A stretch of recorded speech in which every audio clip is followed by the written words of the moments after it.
Hey there, welcome back to Philemathics series. In this video, we are going to look at a detailed solution to 2024 NECO Mathematics Theory. Stay tuned. The first question says, solve the following pair of equations. 4a plus 12b equals 16, 2a plus 3b equals 7. And then find the positive value of k given that a plus b equals k squared. We can use elimination method to do this or substitution method. Let's try elimination method. And so our simultaneous equation is 12b equals 16, 2a plus 3b equals 7. What does elimination method says?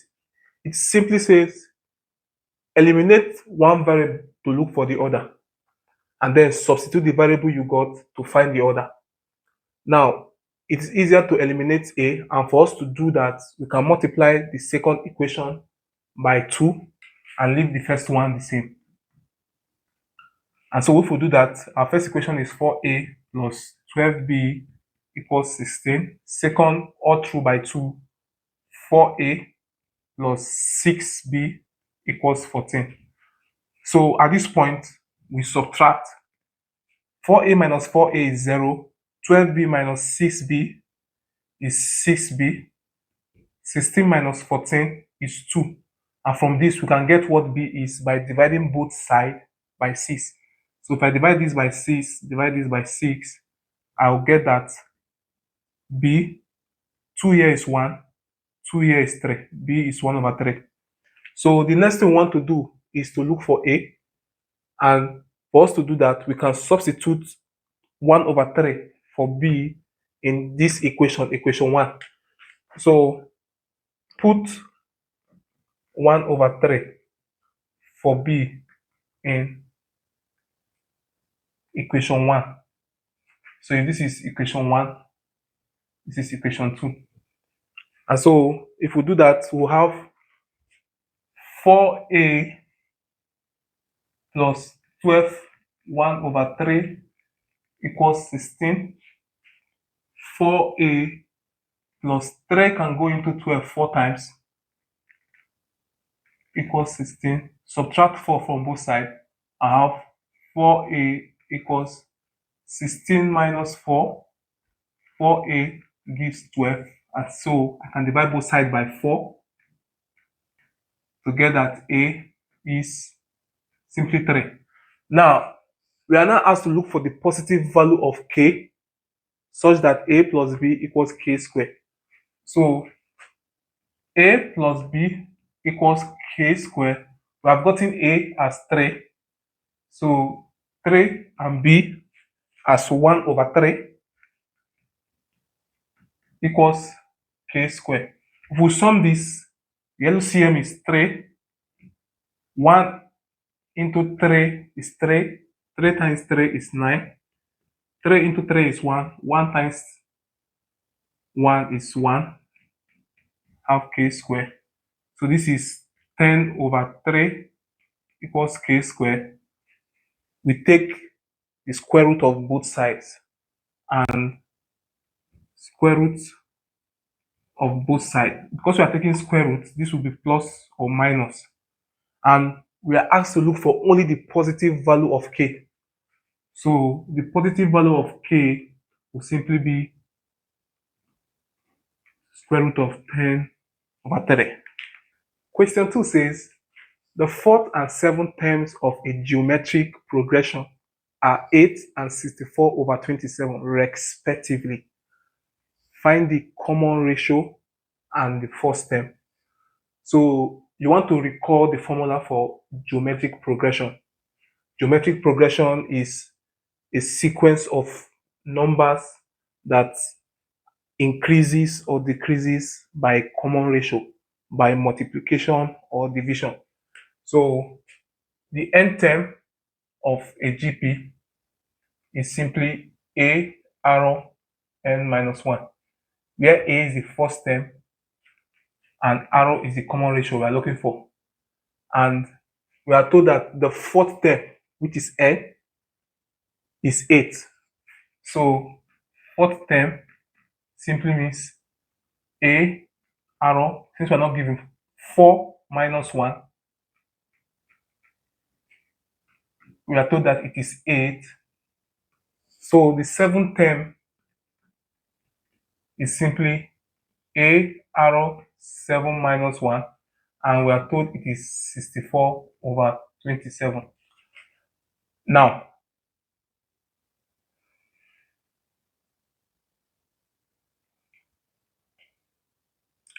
Now, if we subtract this, we have A arrow 4 minus 1 is 3, gives us 8. A arrow 7 minus 1 is 6, gives us 64 over 27. Let's call this equation 1 and call this equation 2. Since what we have at the left hand side is product and not sum, we can divide equation 1 by equation 2 or equation 2 by equation 1. Let's do equation 2 by equation 1. Assuming it was addition or subtraction, we will now subtract equation 1 from equation 2. Just the normal way we do simultaneous equation. So if we do that, we'll have A arrow to power 6 over A arrow to power 3 equals 64 over 27. Divided by this is the same thing as multiplying 1 over 8. 8 can go 64 8 times. A can cancel A. From laws of indices, when we divide two numbers that have the same base, we simply subtract their powers. So we have arrow over 6 minus 3 gives 8 over 27. 6 minus 3 is 3. This is 8 over 27. And so what we can do here is to take the cube root of both sides. Arrow is simply cube root of 8 over 27. And if we do that, this will give us 2 over 3. Now, to look for what A is, since we have gotten arrow, we simply substitute 2 over 3 for arrow in, let's say, equation 1. So we substitute 2 over 3 for arrow in equation 1. And equation 1 says A arrow over 3 equals 8. A arrow is 2 over 3. 2 over 3 cube equals 8. And 2 over 2 cube is 8. So we have A times 8 over 27 equals 8. 8 can cancel 8. We are left with A. 27 times 1 is 27. So therefore, A is 27 and arrow, the common ratio is 2 over 3. DB says express 4231 base 5 in denary. Denary simply means base 10. For us to do that, if we express this is 0, 1, 2, 3. And so we multiply each of these digits by the base to this power. So that's how we convert to base 10. So it will be 4 times 5 to the power 3 plus 2 times 5 to the power 2 plus 3 times 5 to the power 1 plus 1 times 5 to the power 0. This will be 4 times 5 cube is 125. 5 square is 25. 5 to the power 1 is 5. 5 to the power 0 is 1. 4 times 125 is 500. 2 times 25 is 50. 3 times 5 is 15. 1 times 1 is 1. 500 plus 50 is 550 plus 15 is 565 plus 1 is 566. So therefore, 4231 base 5 is 566 base 10. The third problem says the vertices of triangle PQR are minus 3 and 8 at vertex P, 4 and 3 at vertex Q, 1 and 2 at vertex R. Find the equation of the lines PQ. We are simply looking for the equation of a line passing through 2 points, and there's a formula for it. The formula for that is y minus y1 over x minus x1 equals y2 minus y1 over x2 minus x1. So if we're using PQ, this is our x1, y1, s2, y2 for PQ. So y minus our y1 is 8, x s1 is minus 3, minus is plus 3, our y2 is 3, our y1 is 8, our s2 is 4, our x1 is minus 3, minus makes it plus 3. And so this will have y minus 8 over x plus 3. 3 minus 8 is minus 5, and 4 plus 3 is 7. I can cross multiply at this point. 7 times y is, let me put it, y minus 8 equals minus 5x plus 3. 7 times y is 7y. 7 times 8 is 56. This is minus 5x. This is minus 15. So I can take the variables to the left and the numbers to the right. Let me put s first. If I take this to the left, I have 5x plus 7y. This is 56 minus 15.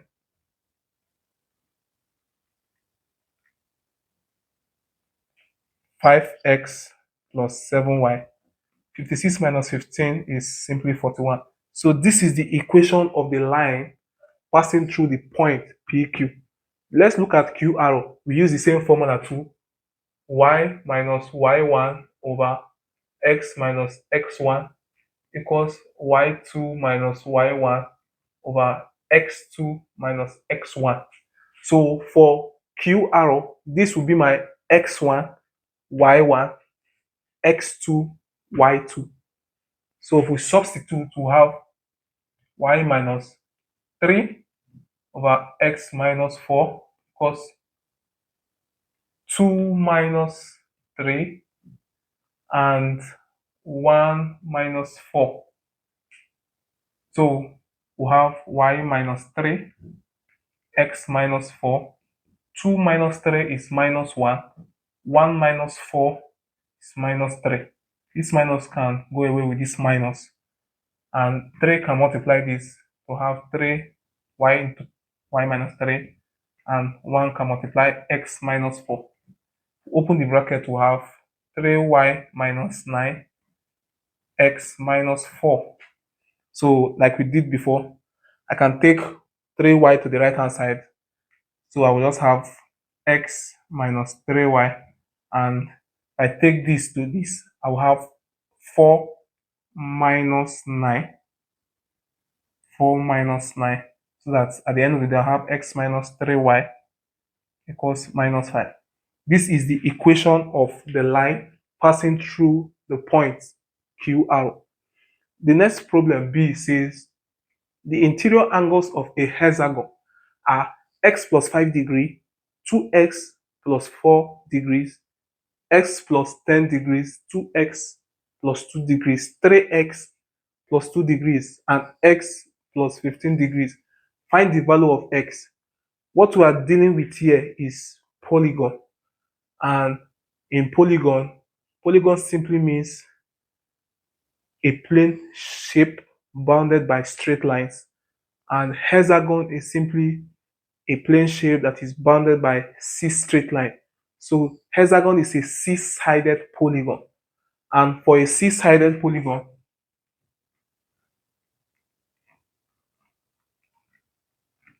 We have 6 angles.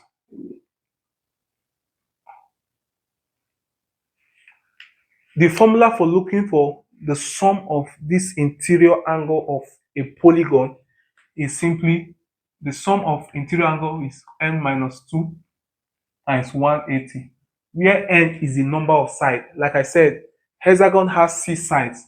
1, 2, 3, 4, 5, 6. So to find the sum of the total angle in a hexagon, we substitute 6 here so that the sum will be 6 minus 2 times 180, which is 4 times 180, and 4 times 180 is 720. Now, we are told that these individual angles are what is given as this in terms of s, and we are asked to look for x. What we simply do at this point is, since the sum of the interior angle of a hexagon is 720, we sum all these angles together and equate to 720. And let's do that right away. S plus 5 plus 2x plus 4 plus x plus 10 plus 2x plus 2 plus 3x plus 2 plus x plus 15 equals 720. Now let's add all the x's. X plus 2x, 3x, 4x, 6x, 9x, 10x. So we have 10x. And let's add the numbers 5, 9, 19, 21, 23, 38 plus 38 equals 720. And subtract 38 from both sides, we have 10x equals 720 minus 38. 10s, if we subtract this, we'll have 682. And so divide both sides by 10.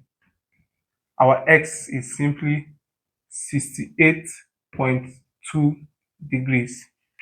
In question number 4, we are told that given the following set of numbers 2, 6, 9, 8, 7, 9, 8, 7, calculate correct to 2 decimal places the mean deviation and the standard deviation. So I like using table to do this to make my work as neat as possible.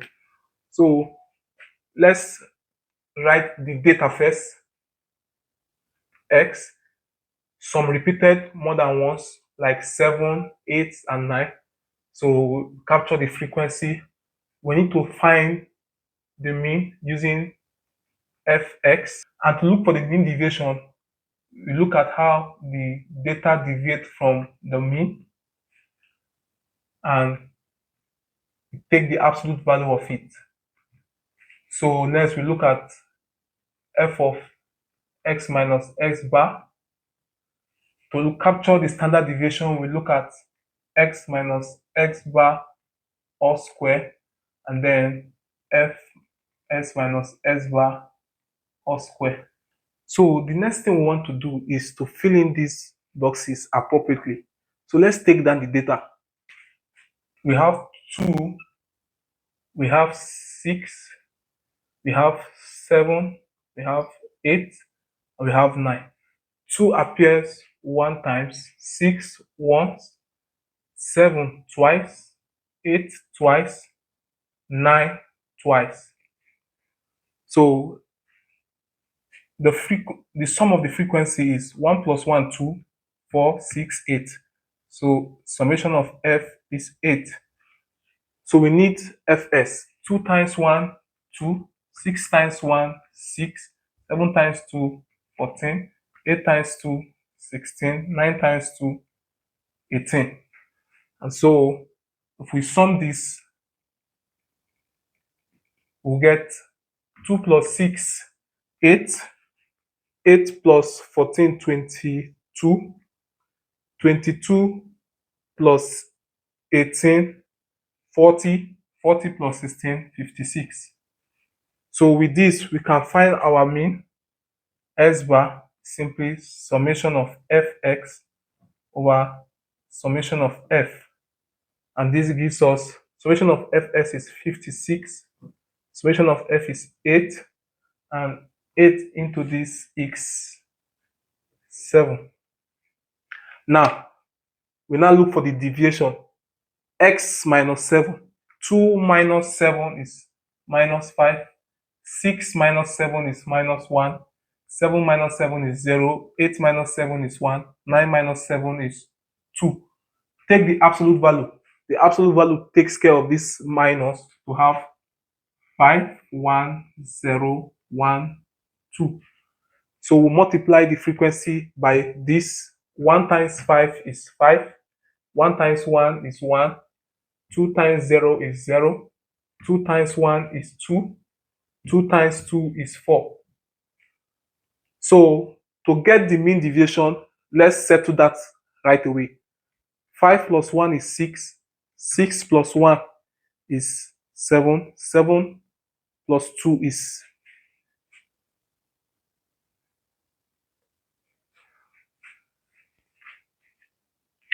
so to get the mean deviation, let's get that right away. 5 plus 1 is 6. 6 plus 2 is 8. 8 plus 4 is 12. So summation of fx minus x bar is 12. And the formula for mean deviation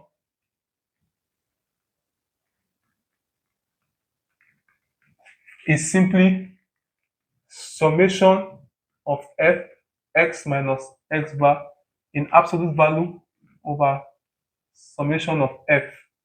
And this leaves us with 12, and summation of f is 8. 4 can go here 2 times, 4 can go here 3. And 3 over 2 is 1.5. But we are told to leave our answer in 2 decimal places.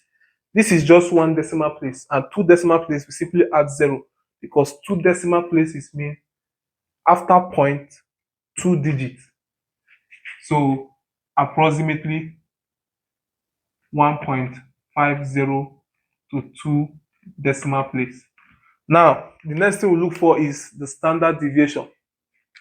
This is our I. Our II is standard deviation.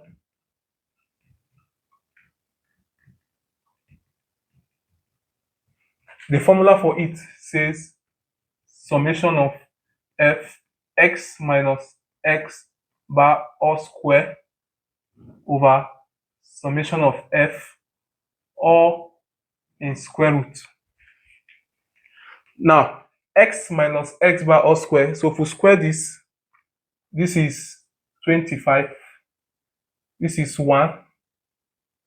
This is 0. This is 1. This is 4. So if we multiply the frequency by this, we have 25,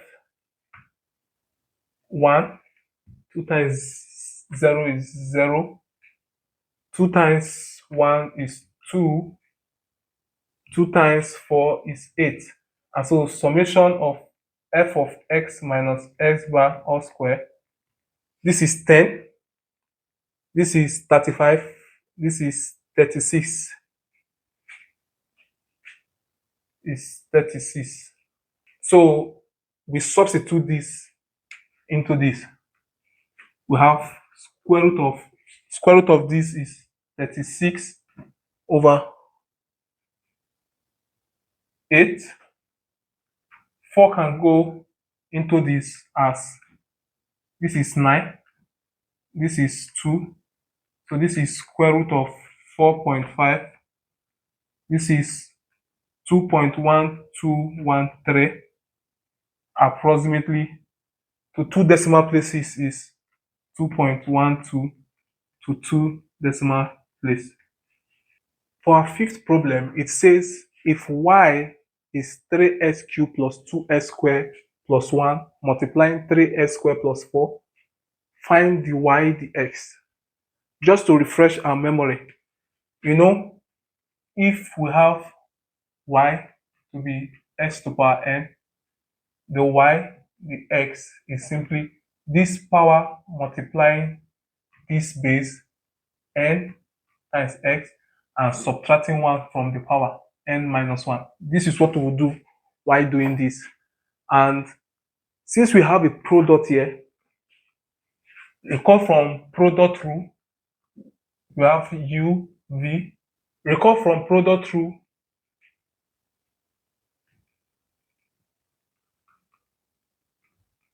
in differentiation, if u is a function of x and v is a function of x, the y, the x is simply differentiate this, keep this constant. So v, the u, the x, plus keep this constant, differentiate this, u, the v, the x. You can write any of them first, it doesn't matter.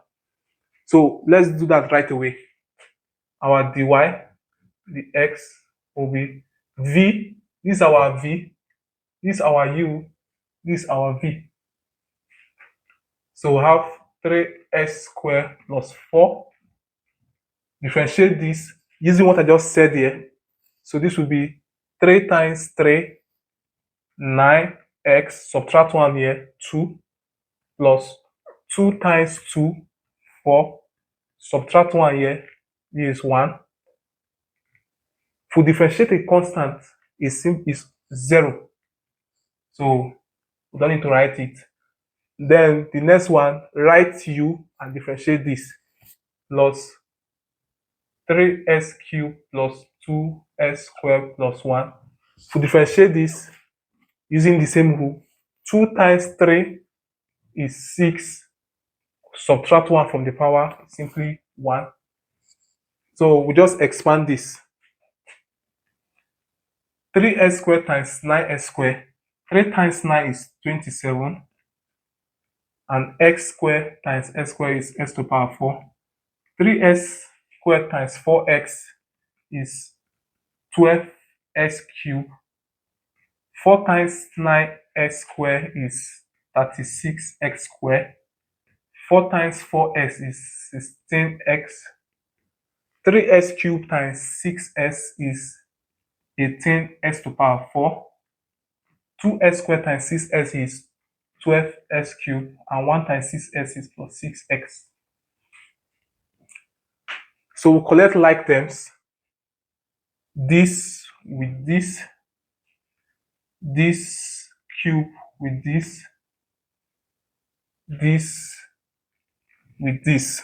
So this will be 27s to the power 4 plus 18s to the power 4 plus 12s cubed plus 12s cubed plus 36s squared plus 16s plus 6x. So like we normally add, 27 plus 18 is 45s to the power 4. 12 plus 12 is 24s cubed. This is 36s squared. 16s plus 6s is 22x. B says, given that sine x plus 3 degree equals cos 2x plus 33 degree, find the value of x. For us to do that, recall that sine and cosine are complementary in 0 to 90 degrees. What that means is sine x is simply cos 90 minus x. That's the reason why sine 30 is same as cos 60. Cos 60 plus 30 is 90. Sine 45 is same as cos 45 because 45 plus 45 is 90. This is the complementary nature of sine and cosine. So since sine x is cos 90 minus s, then sine s plus 30 degrees will be cos 90 minus all of this, x plus 30. which is cos 90 minus x minus 30, which is cos 60 minus x. Now, this sign x plus 30 is this, so we can equate both of them. Cos 60 minus x have to equal cos 2x plus 33 all degrees. For two cosine to be equal, it means their angle have to be equal.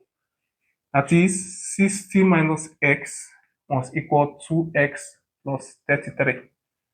So I can take this here and take this here. 60 minus 33 equals 2x plus 3. 60 minus 23, 33 should give 27. This is x, and this is 3x. So if we divide both sides by 3, the coefficient of x, we have that x is simply 9 degrees. For question 6, we are told that use mathematical table to evaluate this fraction. So, as usual, we write the number, we write the log. So we start with this. We can write 4,000 first, and then the next thing we do is to find the fourth root of 4,000. The characteristics of this is 3, because if you shift decimal point, you shift 3 places to this place. 1, 2, 3. So it is 3. We take 40 under 0 on our four-figure table. What we will have is 6021. Because we are taking the fourth root of this, we simply divide this by 4. So we divide this by 4. And if we do that, what we'll have? 4 into 3 is 0. Into 36 is 9. Into 0 is 0. Into 2 is 0. Into 21 is 5. The next we write is 75.9. The characteristics is simply 1, because we can only move the decimal point one place to the front of the first digit. So it's 1. And we check 75 under 9 on our four-figure table. And if we do that, we'll get 8802. So because we are multiplying from the laws of logarithm, we have to add these two.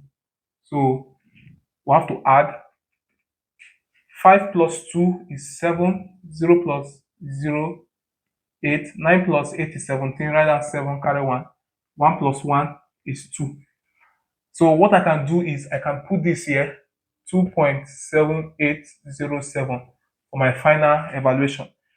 So the next is 5.61. The characteristics here is 0 because we cannot move any further behind. So 0 point. We check 56 under 1 on our four-figure table. We get 7489. The next is 4.39. Same thing here.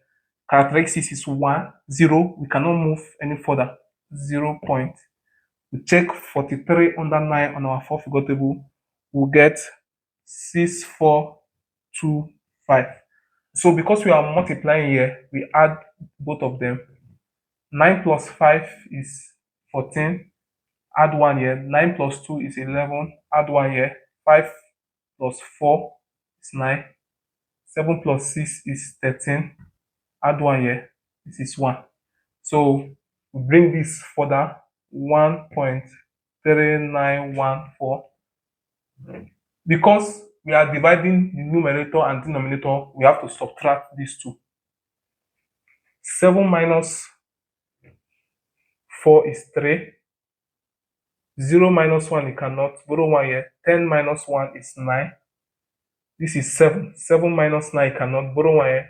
17 minus 9 is 8.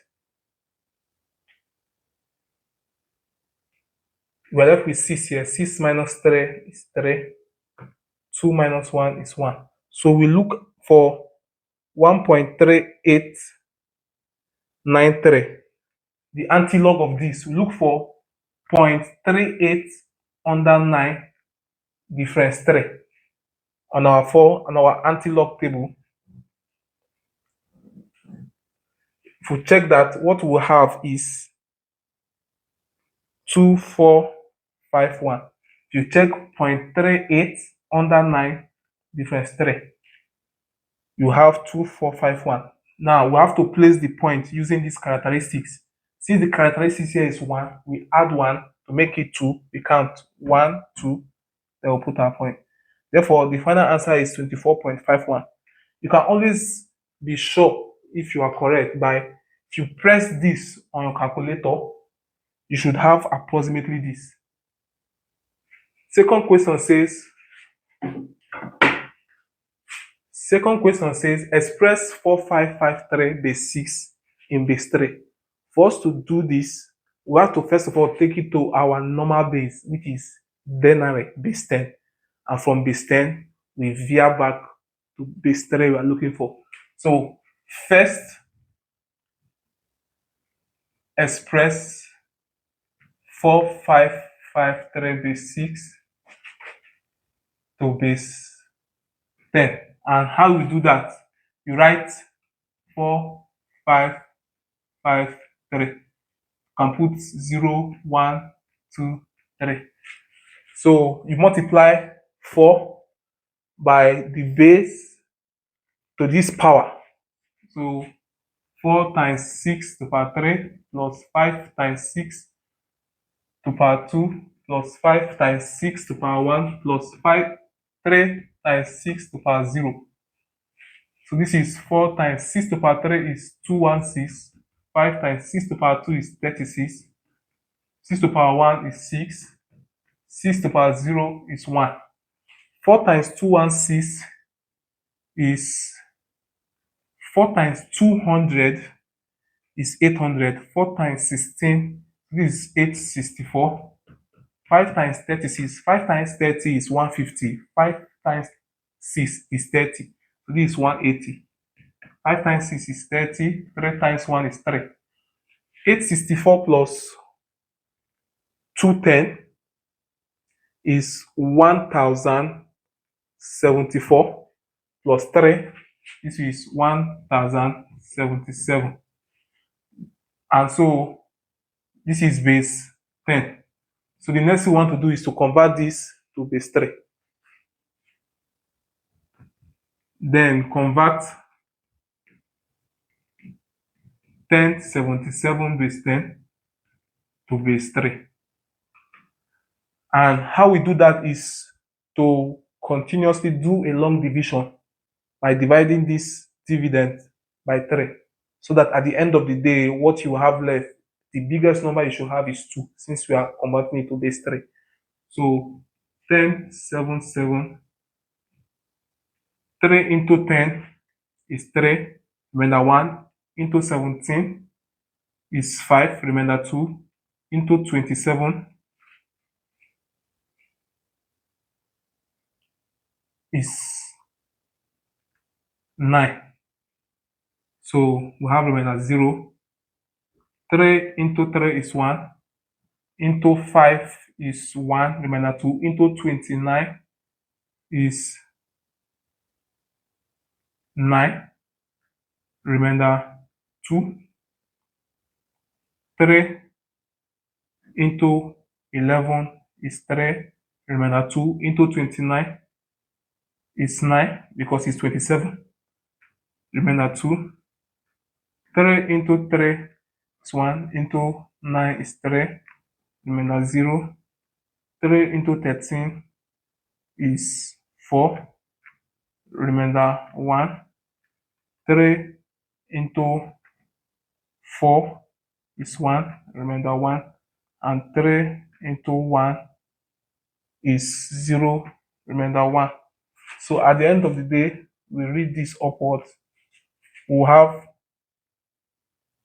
4553 base 6 will be 1110220 base 3.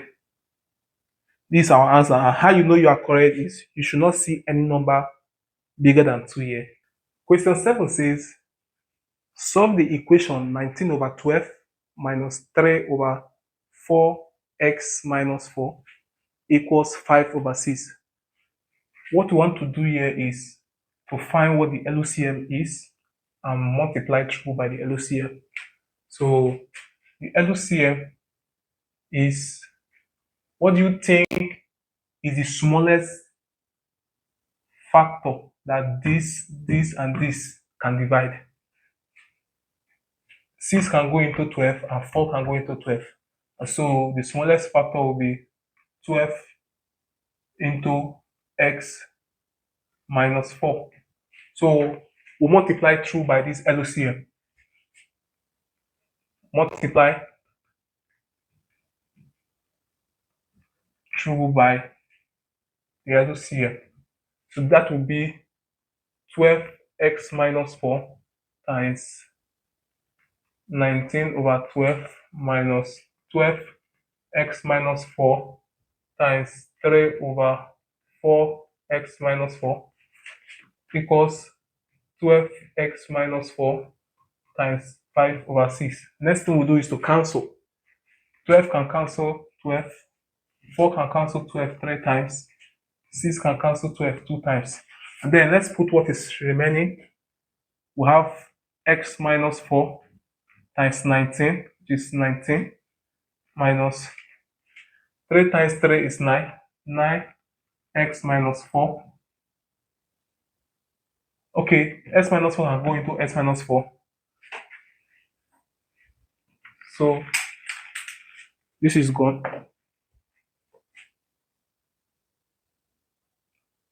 This gives us 2x minus 4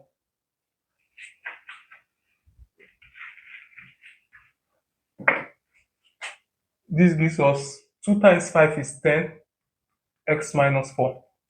We open the bracket, 19 times s is 19s, 19 times 4, 20 times 4 is 80, minus 4 is 76, minus 9 equals 10x minus 40. We take this to the left hand side, we have 19x minus 10s equals minus 76 minus 9 is minus 85. If we take it to the right hand side, it becomes 85 minus 40. So 19s minus 10s is 9s. This is 45. If I divide both sides by 9, I will have x to be 5. So our x is 5. B says the cost of transportation is partly constant and partly varies as the distance covered. Let's deal with this first part. Let's say, let C be cost and D be distance covered. We know we have 4 types of variation. We have the direct variation, we have the inverse variation, we have the joint variation, and we have the partial variation. And so for this partial variation, we are going to introduce 2 constants of proportionality, unlike the other 3 types of variation we have. So how we write this is the cost of transportation C is partly constant. So we introduce a constant, let the constant be m, and partly varies as the distance covered. Let the second constant that we introduce be n times the distance covered. So this is how we write partial variation. The cost is partly constant and partly varies with the distance covered. So we are given the digits here. The cost is 1025. The distance is 220. So we have 220n. If the cost is 1345, we have n plus 2 is 300 n. So we're going to look for m and n. We can easily look for m using the method of elimination. So we call this equation 1, this equation 2. So we can say 2 minus 1. 1345 minus 1025 is simply 320. This minus this is 0. 300 minus 220 is 80 n. So to find n, I have to divide both sides by 80. So that 80 here, our n is simply 4. Now, this is just the n. We are asked to look for the cost of transportation if the distance is 982. So we have to look for what c is. We have to substitute 4 for n in any of these. Let's try this. 1025 equals m plus 220 times 4. 1025 equals m plus, this times this is 880. So our m is, subtract this from the left hand side. 1025 minus 880. Our m is simply 145.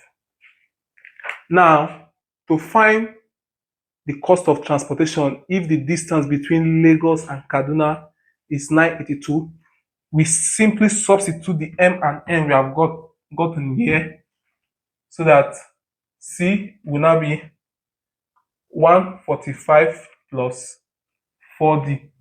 We are given that distance is 982, so the cost will be 145 plus 4 times 982. This will be 145 plus 4 times 982 is 3928. And if we sum this, it will be 4073. So this is the cost of transportation from Lagos to Kaduna. Question 8 says, a cone has a radius of 10 cm and a slant height of 26 cm. Find the total surface area correct to one decimal place. Let's assume this is the cone.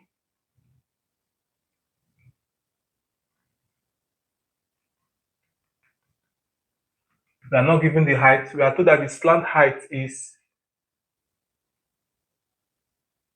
26 cm and the radius is 10 cm. The height we don't know. So to find the total surface area, we know that the total surface area of a cone is the curved surface area plus the base area. The curved surface area is this curved part, which we know is pi arrow l, and the base area is the area of a circle, which is pi arrow square. We can simply factorize pi arrow out to make our work easier. And if we take pi as 22/7 and radius is 10, slant height is 26 plus 10, this will be 220/7 times 36, and this is simply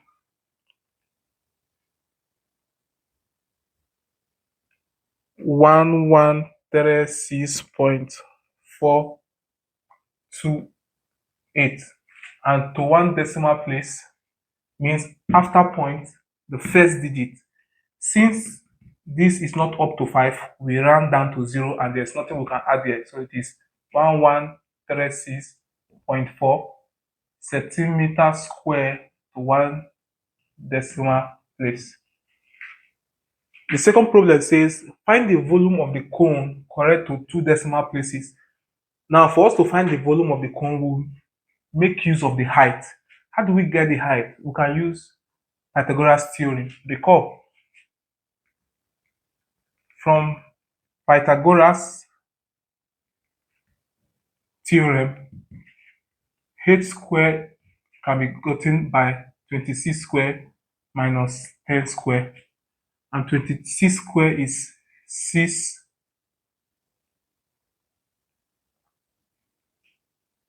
76 minus 100.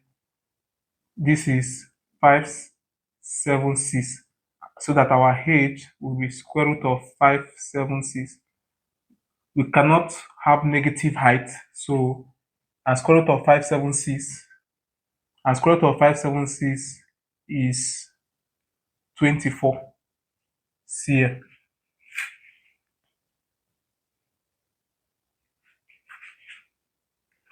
Now, the volume of a cone is given as 1/3 area of a cylinder, because there are 3 cones that makes up a cylinder. That's a story for another day.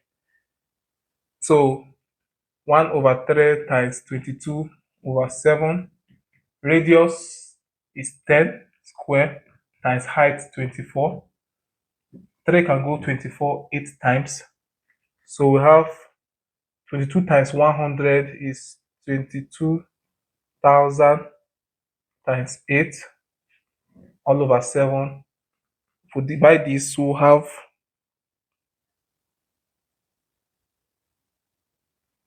2514.285.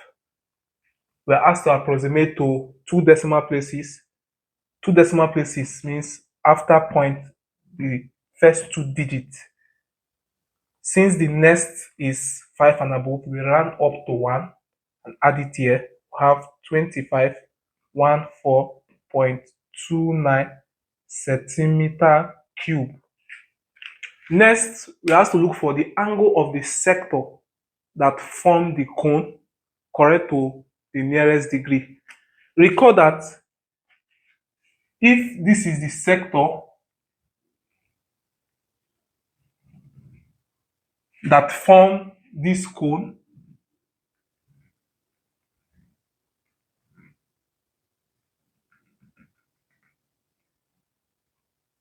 what you will notice that the radius of the sector, let's call it little arrow, is the same as when you form a cone from a sector, the radius becomes the slant height.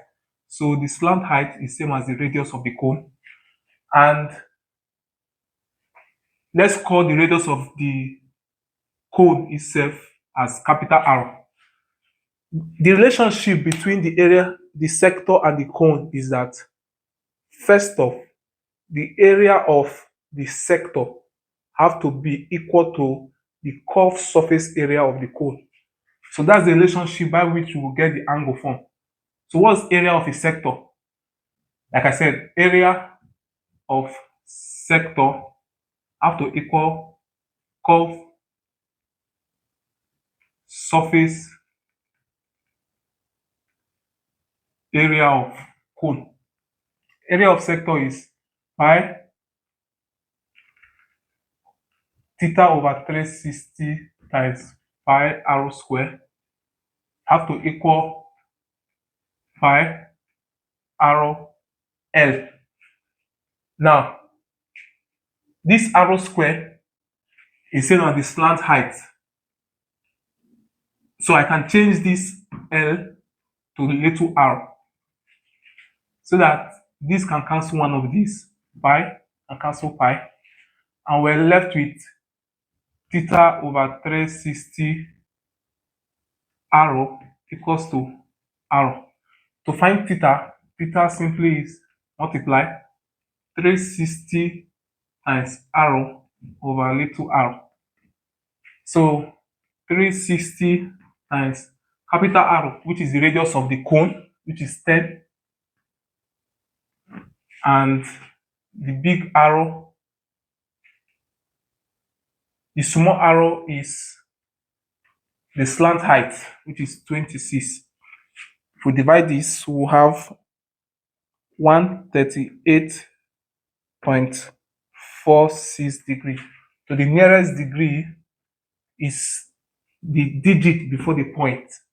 Since this is not up to 5, we round down to 0 and add nothing. So we have 138 degree approximately to the nearest degree. And this was to 2 decimal places. Question 9 says the ninth term of an arithmetic progression is 61, while the 21st term is 145. Find the sum of the first 48 terms. Remember, arithmetic progression is a sequence of numbers that either increase or decrease by a common difference that you can add or subtract.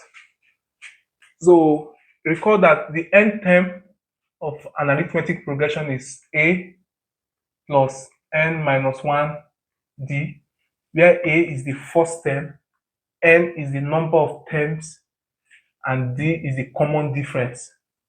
And so we are told that the ninth term,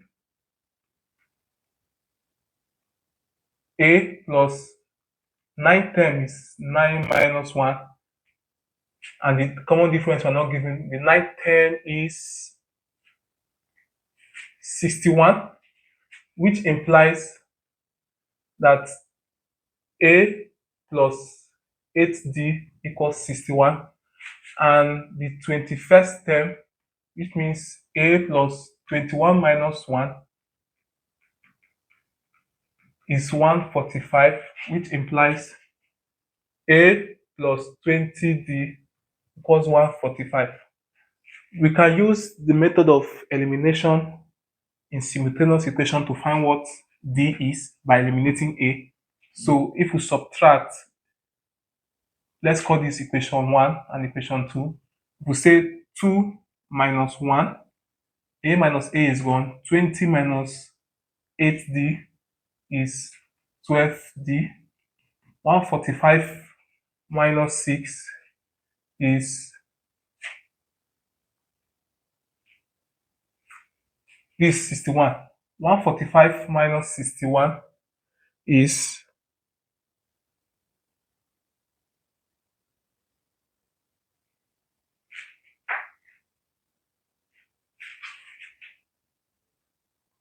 is 84. So I can divide both sides by 12.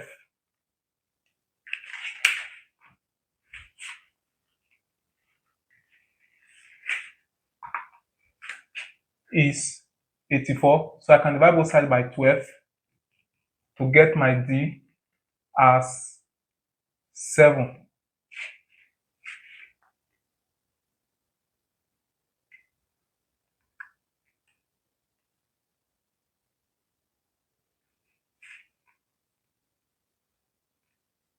So since I've gotten d as 7, I can find a from equation 1. A plus 8d we have gotten equals 61. A plus 8 times 7 is 56. So that a is 61 minus 56. So that we'll get a to be 5. So the next thing we are going to look for is find the sum of the first 48 terms. The formula for sum of an AP is simply n over 2, 2 times the first term plus n minus 1d. We have gotten a, we have gotten d, and number of terms we are asked for is 48. We simply substitute. So this gives 48 over 2. 2 times our a is 5. 48 minus 1 times 7. 48 over 2 is 24. 2 times 5 is 10. 48 minus 1 is 47 times 7. This is 24. 10 plus 47 times 7 is 329. This is 24. This is 339. And if I times it by 24, I get 8136. This is the sum of the first 48 terms for an AP whose first term is 5, common difference is 7. What that means is if you sum the first term, which is 5, plus the second term, which is 7, 7 plus 5 is 12, plus the third term, which is 19, plus up to the 48th term, you should get this. So instead of undergoing the stress of adding this one by one, this formula has captured an easy way we can just get the sum of the 48 terms. Second problem says evaluate integral of 3 over 2 s squared plus 5 from 0 to 2. This is what we call definite integral. And just to refresh our memory on how we do integral, if we have y to be s to power n, and if we want to integrate y, it will be, we will have to add 1 to the power and then divide by the power n plus 1. So that is how we do it. And so for this integral from 0 to 2, 3 over 2x squared plus 5 dx will simply be 3 over 2x, we'll add 1 to this power and divide by the power 2 plus 1 over 2 plus 1 plus, naturally, this is s to power 0 because anything to power 0 is 1. So we'll add 1 to this power over the power. We can introduce the constant of proportionality, the constant of the integration, but since we are dealing with definite integral, it's not necessary because it will cancel out when we take the upper limit minus the lower limit. And so our limit is from 0 to 2 of this whole expression. So what we have is 3 over 2. This is x cubed over 3.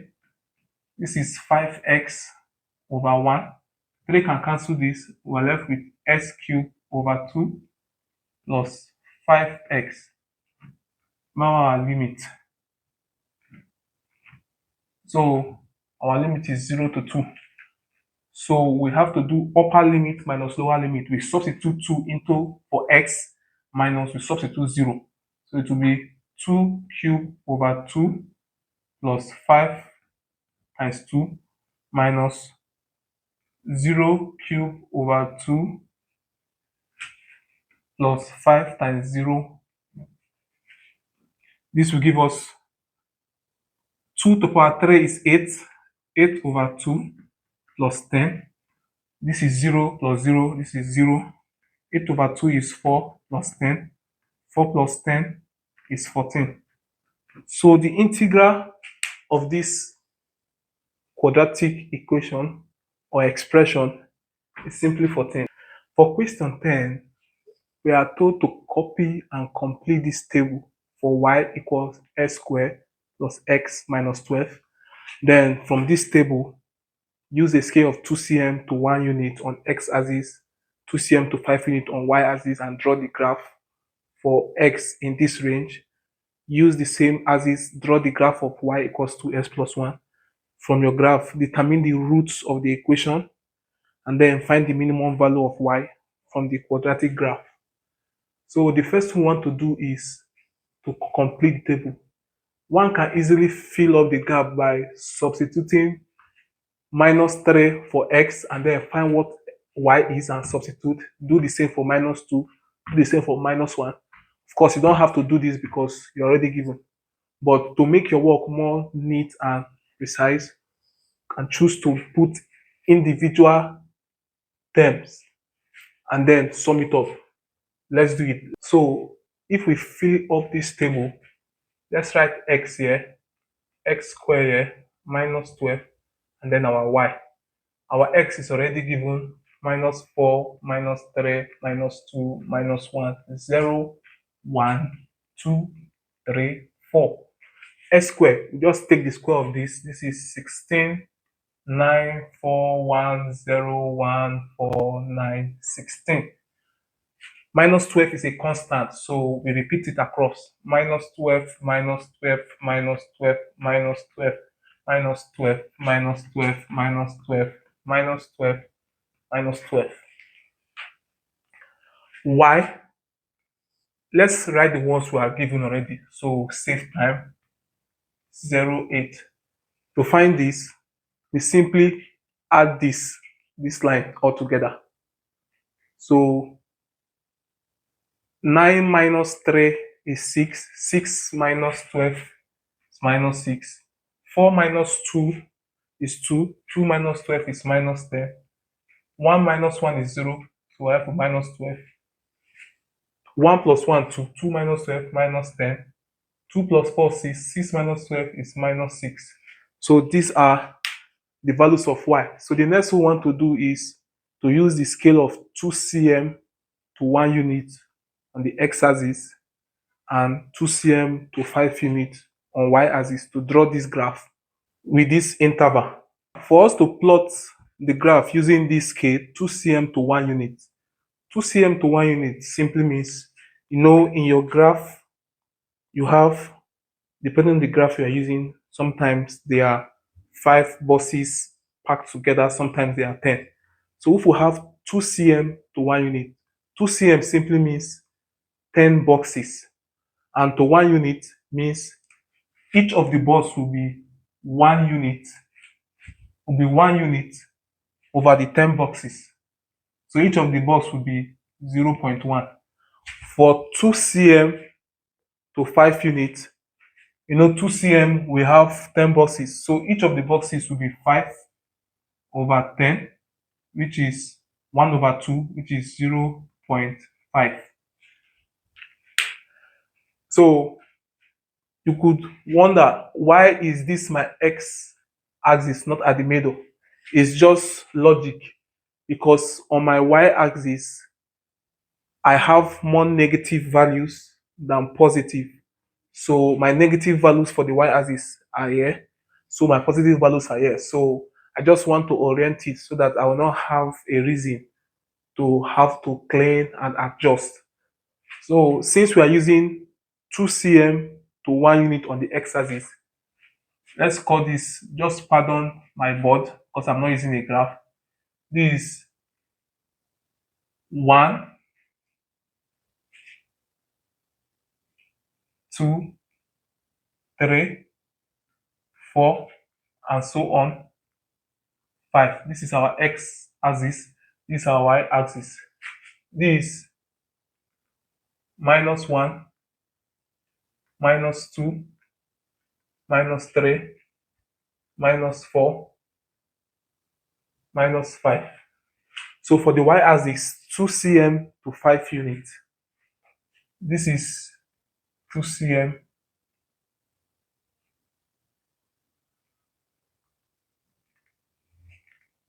So this is 2 cm. This is negative 5, negative 10, negative 15. So we can stop here. This is 5, this is 10. So let's start putting the values. When x is minus 4, y is 0. So at s minus 4, y is 0. We label here. At x minus 3, y is minus 6. X minus 3, minus 6. Remember, each box is 0.5, and there are 10 boxes between minus 5 and minus 10. So the next 2 boxes will be 0.6. So our 3 minus 3 and minus 6 will be here. The next is minus 2 minus 10. Minus 2 minus 10. This is here. Next is minus 1 minus 12. Minus 1 minus 12 will be the next 4 boxes, since each of them is 0.5. Next 4 boxes will be here. 0 minus 12. 0 minus 12 will be here. Same thing. 1 minus 10. 1 minus 10 will be here. 2 minus 6. 2 minus 6 will be here. 3, 0 is here. 4, 8. 4, 8 is above 5 here. Now, for this C part, we said using the same axis, draw the graph of y equals 2x plus 1. 2x plus 1 is a straight line. And so we can just pick few of the x variable and then get the y to get this straight line. Since it's a straight line, we don't need all the variables of x from -4 to 4 to capture that. So if, let's do that here. If our x is -4, 0, -4,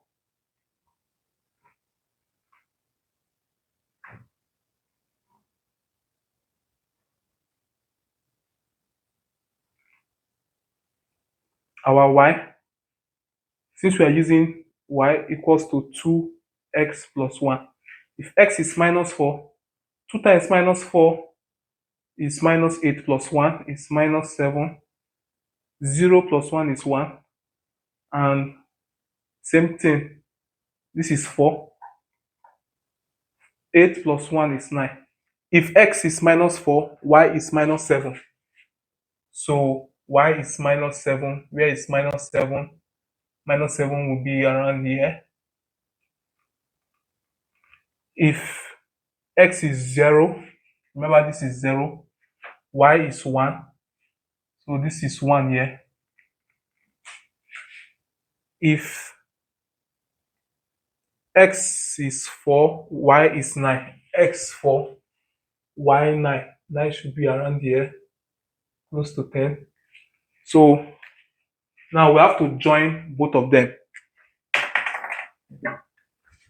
Let's draw the straight line. Remember, these are the straight line. This, and this. So let's combine. Make sure they are straight line indeed.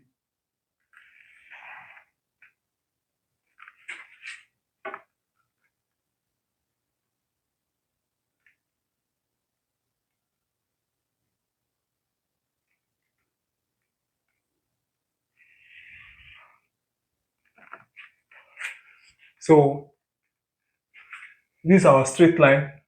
This is for y equals 2x plus 1. Then it continues. Then for our quadratic, y equals x squared plus x minus 12. It will be, sketch it. You can just use dot to just get a sense of how it look like.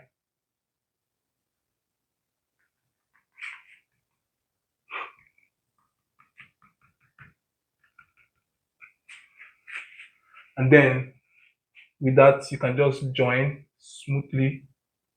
Like I was taught a decade ago when I was in high school, that when you are drawing, you should not breathe. Or please don't try that. So just, you want to make it to be curved, and there should be no bump or no sharp side.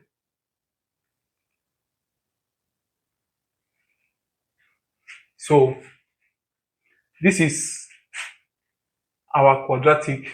It's not bad.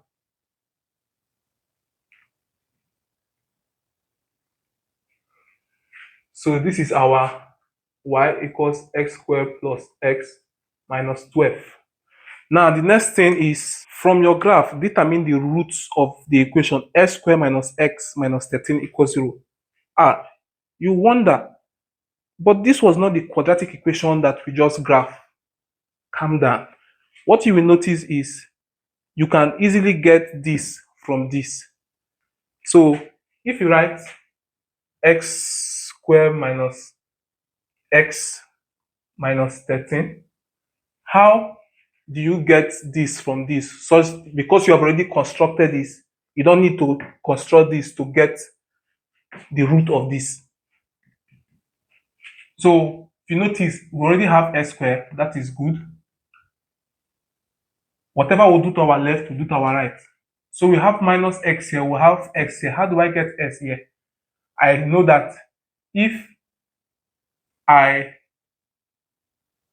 add 2s to this, I should get s. So if I have minus x plus 2x, I should get x because minus s plus 2s is s. So I have to do the same on the right hand side. I have to add 2x. It's just adding 2s to both sides. Likewise, minus 13. How do I get minus 12? I know that if I add 1 to this, I should get minus 12 because minus 13 plus 1 is minus 12. So I add 1 to both sides. So at the end of the day, I see that I get x squared plus x minus 12 equals 2x plus 1. Wow. This is exactly what we just constructed, where the left hand side is the quadratic and the right hand side is the linear graph. And to find the root is simply where both of them intersect. So the roots are this and this. We just draw it to the x-axis, draw it to the x-axis, and then that gives us the root. The roots are, from this we see it is minus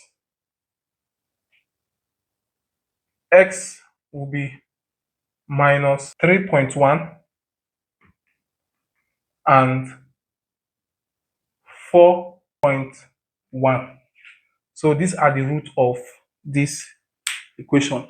Or better still, to check that you are correct, if you solve this using almighty formula, you solve this using almighty formula, you can just confirm that this is close to it approximately. Then for the fifth problem, E, this is D. The fifth problem, it asks us to find the minimum value of y from the quadratic graph. The minimum value of y is not minus 12 because there's a bend here. The minimum value of y is this here. The minimum value, the minimum point is what is here. The minimum value is at the y-axis. Don't mistake the two. So the minimum value is this point here, which is approximately minus 12.25. To confirm that this is correct, we can use application of differentiation to find the minimum value, whereby recall that y, this quadratic is x squared plus 2x minus 12.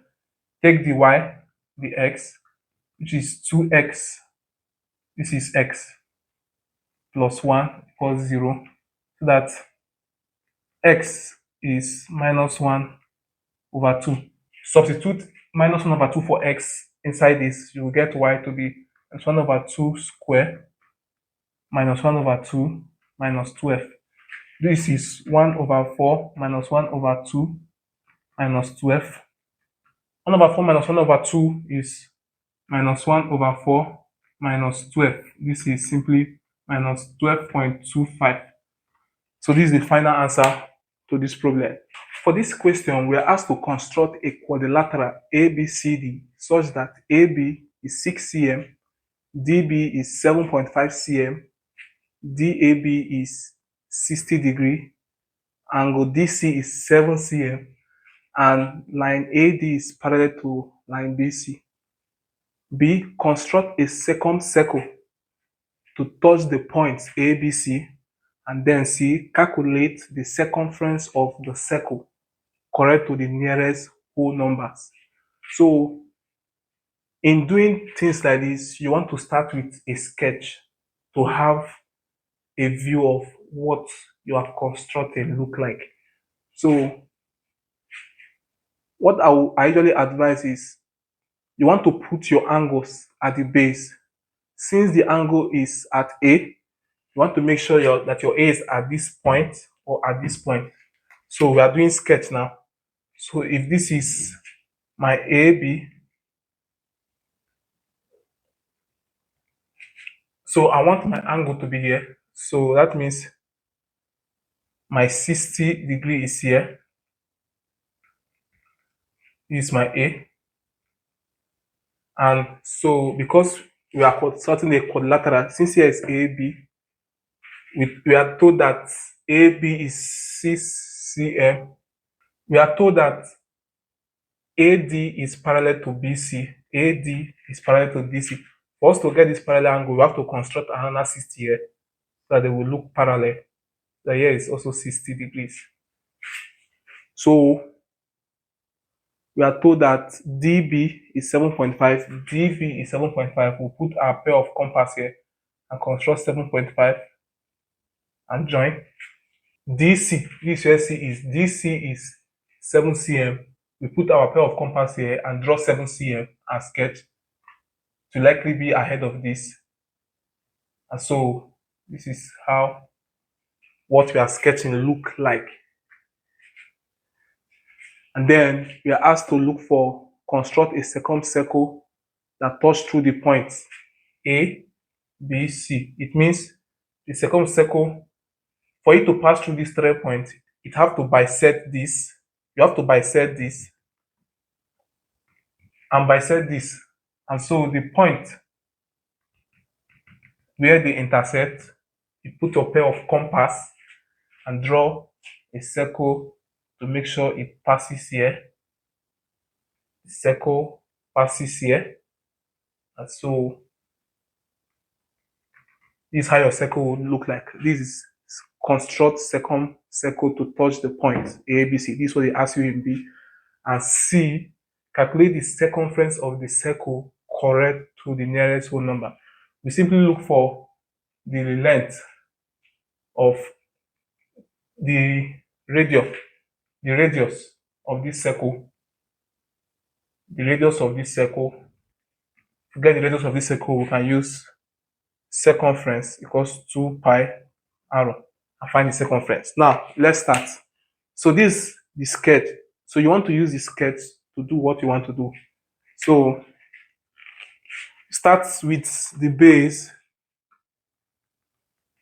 Start with the base.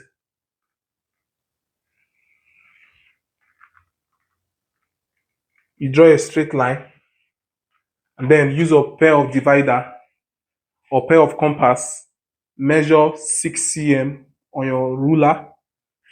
Then if you put your A here, put the pin of the pair of compass here and draw 6 cm. So this is your AB, 6 cm. Next thing you want to do is to construct this angle 60 degrees. How you construct the angle is quite simple. You put your pair of divider here, you draw an arc. When you draw an arc with a radius, without adjusting the radius, you simply cut if you want the 60 degrees to be inside. You simply cut if you want the 60 degree to be inside, or you put it here and cut if you want it to be outside. But since we are looking for 60 degrees inside here, so we cut and then extend it out, passing through this arc.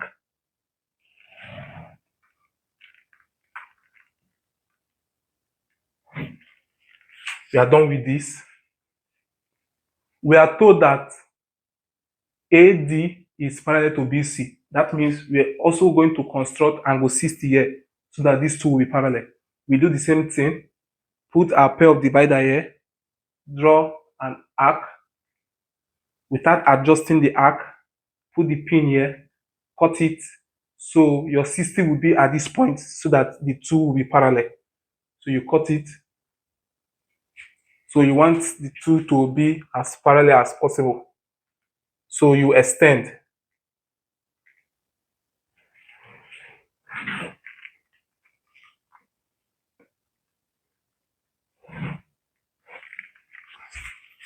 You extend. But you don't know where to stop. We'll get there. Since A, D, that means D have to be here and C have to be around this side.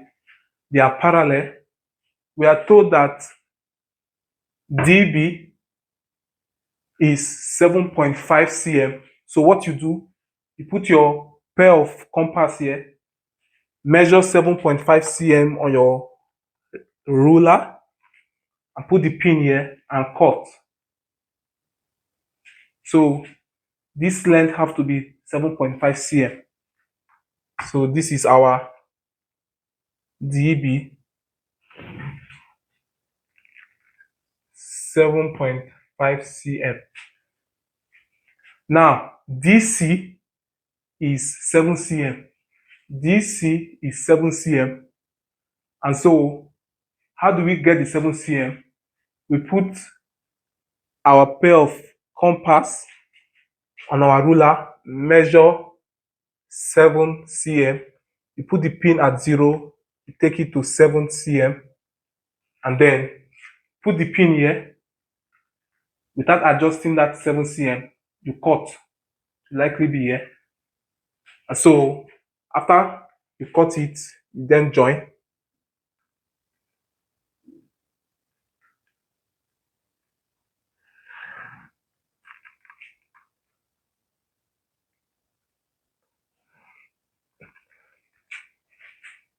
There may be some little distance error, but this is the exact way construction is done. So this is 7 cm DC. So this is 60 degrees because they are parallel. The next thing we want to do is to construct second circle to touch the point ABC. ABC. A second circle to touch this point is a circle that pass through this, pass through this, pass through this. And so for us to do that, we have to bisect AB and bisect BC and put our pair of compass at the point where they intercept and then construct the circle. It will definitely pass through the point ABC if your measurement have been correct up to this point. So for us to do that, we put our pin here, we'll cut with our pair of compass, cut below 2, put it here, we'll cut again, and then join.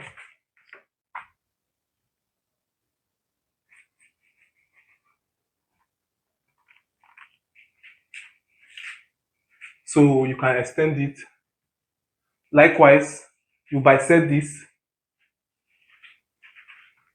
can extend it. You bisect this, put your pin of your pair of compass here, you cut again, put it here, you cut,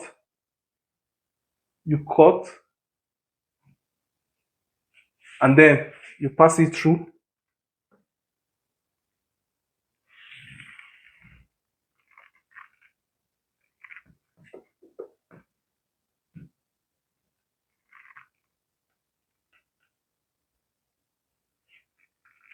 And then take it out.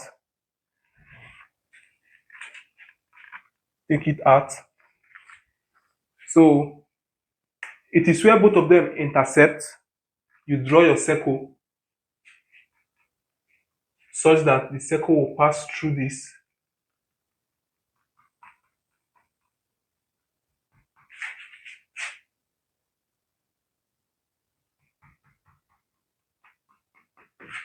This is a big circle.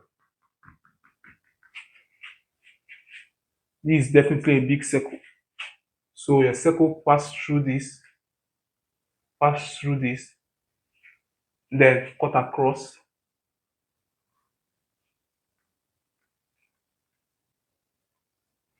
So this is the second circle they are asking you about. And then the last problem is find the circumference of this circle you constructed. You want to get what the radius is by drawing a straight line from the point where both perpendicular lines intercept, and then find what this radius is. The radius is 8.1 cm, and for us to find the circumference, area of circumference of the circle is 2 pi r. So it will be 2 times 22 over 7 times 8.1. This gives us 51 cm. For question 12, we are told that this table indicates the scores of candidates. The marks from 1 to 10 are scored by 26 people, from 11 to 20 are scored by 36 people, from 21 to 30 are scored by 38 people, 31 to 40 scored by 30 people, between 41 to 50 are scored by 15 people, and from 51 to 60 are scored by 5 people. The first question is calculate correct to one decimal place the mean score. So what we want to do is to put the frequency table and align all the things we use to calculate the mean score, the median score, and the modal score. We start with the data x, we put our frequency, and then put what we use to calculate the mean, which is fx. Then the next thing we want to do is to put the cumulative frequency, which we use for the median score, call it CF, and then we put our class boundaries. So it's good we put all the parameters we need to ease our calculation. Now, let us begin to fill up this table. So our marks 1 to 10, 11 to 20, 21 to 30, 31 to 40, 41 to 50, 51 to 60.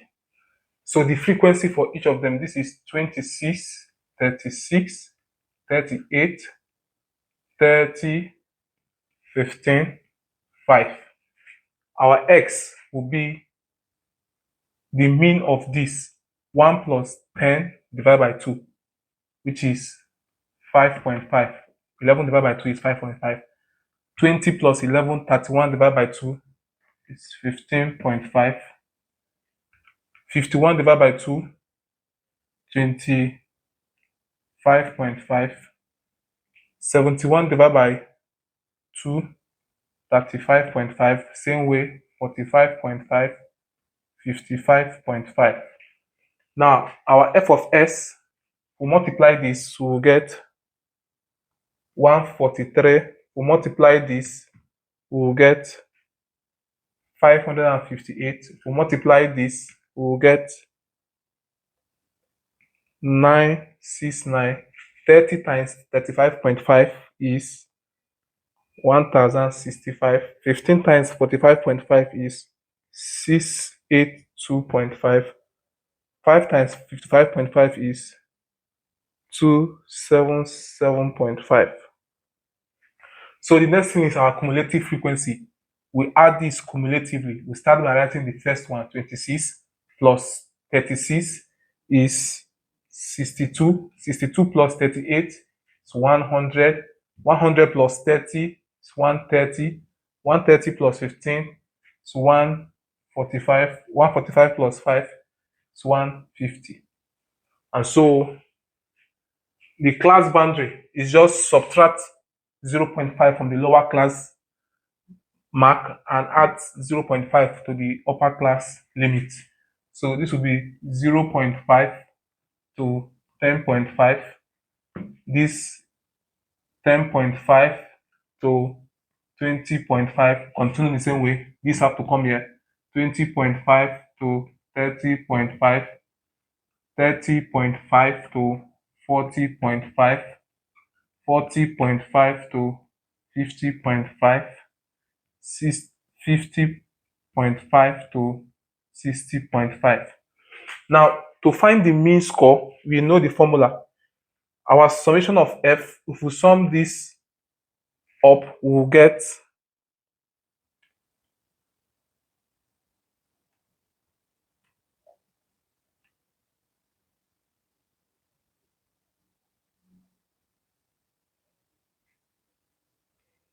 to sum this up, we will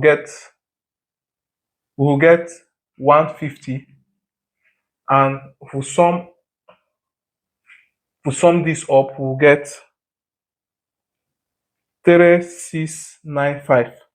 And so our mean